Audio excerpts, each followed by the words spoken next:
7 hidden secrets about bar rescue you didn't know about. Before we start, I'd want you to hit that red subscribe button so you never miss out on any of our videos. Hey guys, what's up? Welcome back to Film Explosion. John Taffer is an American hero. After all, he's trying to save bars. The typical US bar goes through ups and downs depending on what's hip, and it's his job via the reality show Bar Rescue to take a failing bar and mold it into something that'll work. Sometimes that's a drastic change, sometimes it's a change of attitude, but it's always good TV. So who is this guy and how does the show come together? Here's some of the untold secrets about Bar Rescue and John Taffer. Number 1. Taffer's schedule is rough. We shoot for 5 days. I'll get there on the first day and do the recon. I'll stick my nose in the competition and I'll get to the bar that night. When I leave the bar that night, there's normally around 2 in the morning or so. Then comes day 2. Day 2 is the most brutal day for us on Bar Rescue because that's stress test day. We start early in the day and we train all day long. Then we do the stress test and that goes on until about 3 or 4 in the morning. When you see me talk to the staff after the stress test, that's really late at night. The third day is a little easier for me, but harder on my experts. The third day is all about training. So we're teaching them to bartend, cook the food and all that. Then day 4 is transformation day, and the last day is reveal day. I came in at 3 in the afternoon because my designers were building that day, and then we typically show it to the staff around sundown, 7 p.m. Then we open our big launch reveal, and then I'll stay the night until around midnight or 1 in the morning. So to make a long story short, it's 5 12-hour days in a row. It's brutal. You guys are only serving bottled beer, so tonight we're going to introduce draft beer into your stress test. Number 2. The bars are normally in worse shape than you think. When I started Bar Rescue, I said to the network, listen guys, I don't want to be sat up with bars that are easy. If I'm going to do this, I want to get the worst disasters in America. Find me stuff that I can't do easily. Give me challenges. And son of a gun, that's what they're doing. I never realized they could be this bad, to be honest with you. You typically don't see deaths of failure that bad in normal life. These people are disasters. You like it?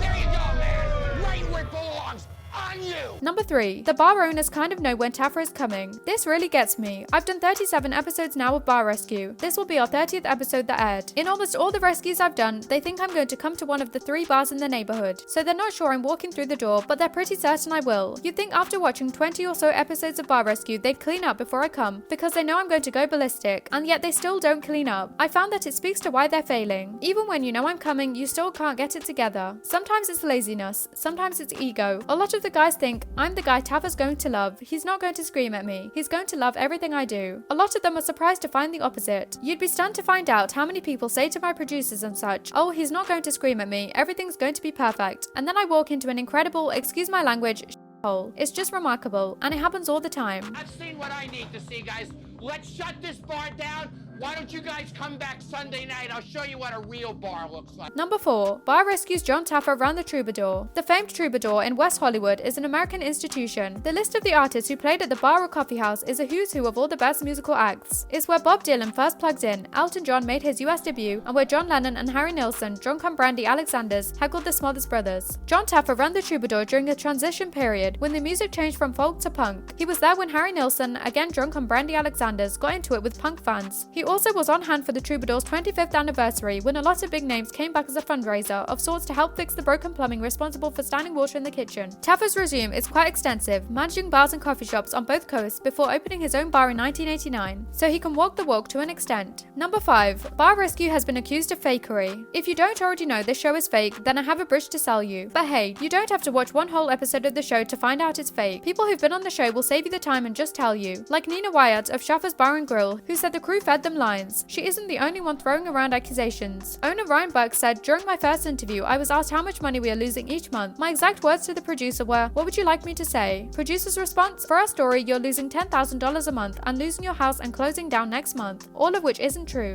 Yikes. Say cesspool one more time, you big salami. I'm out of here. Number 6. Taffer's Bar Rescue notoriety ensures he now gets top-notch service at restaurants and bars. When I'm out, if the staff really screw up, then I get angry, but normally I tend to deal with it. I'm out to have a good time. I can separate the two. Now, if the food sucks, that's different. I'll have them take it back. But you know, it's funny. Now, because of Bar Rescue, people sometimes know who I am, so I tend to get pretty good service. I think they don't want to know what will happen if I don't. Where's my food?